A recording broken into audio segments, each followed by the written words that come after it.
You ever wonder how other businesses are using Facebook groups? Like, are they actually getting customers and increasing ROI from that? Well, having helped over 4,000 businesses and counting at this point, I can tell you the answer is yes. They are. You can generate real ROI from Facebook groups if you do it the right way. So make sure you keep watching because by the end of this video, you'll know exactly how to use a Facebook group to boost sales. And in case you don't know, I'm Brandy with Life Marketing, the digital marketing agency with a mission to help small businesses grow. All right, so in order to get customers from a Facebook group, you first need to understand the purpose of a Facebook group. Your Facebook group is not your Facebook page and therefore should not be managed the same way. Your group is not a place for you to dump the same content that you're posting on your Facebook page. Your group is a place to move your Facebook page followers to get them more invested in your brand. So think about it like this. Your Facebook page attracts people in your target audience because you're posting free, valuable content meaning informational or inspirational content that your audience actually cares about as it relates to your product or service. Your group then shares more in-depth, higher value content that by nature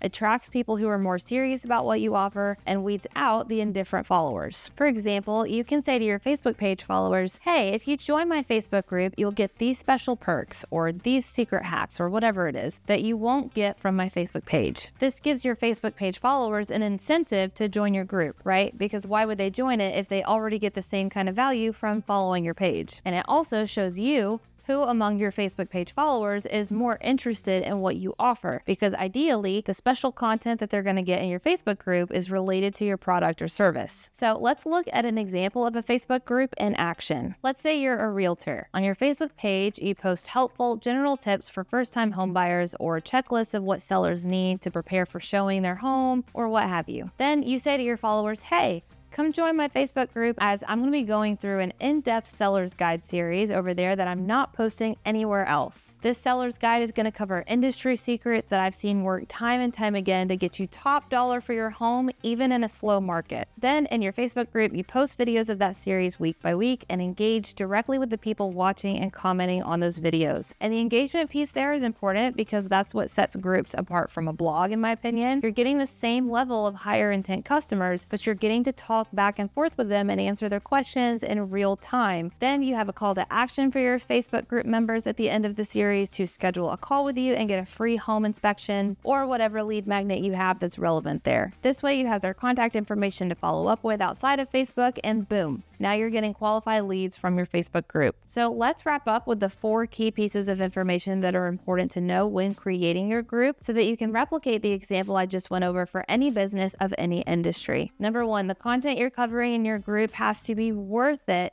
for your customers. The value that you're giving there can't just be slightly better than the value that you're giving away for free on your Facebook page. A lot of business owners have all the right intentions for their group, but can't really seem to get anybody to join it. And one reason may be because your audience doesn't find what you're posting over there worth joining for, which is insightful because you always want to be in the know of what makes your customers tick, what motivates them, especially when it comes to understanding what motivates them to purchase your product or service. Number 2, we get asked all the time whether the group should be open and public or closed and private, like a request to join type thing. My answer is to start it as a closed request to join group because if it's public, people can see the content that you're posting there without joining the group, which kind of defeats the purpose. But if you are really struggling to get members initially or you're getting low engagement, consider making it public, and then later once you've got a good community growing there, you can make it private later if you still want to. But sometimes if your brand is really small or newer, people want to see the high value content you're posting in the group before committing to join because they haven't built the trust in your brand needed yet to just trust that what you're posting over there is high value without seeing it first. Number 3, when thinking about your customer journey in terms of a sales funnel,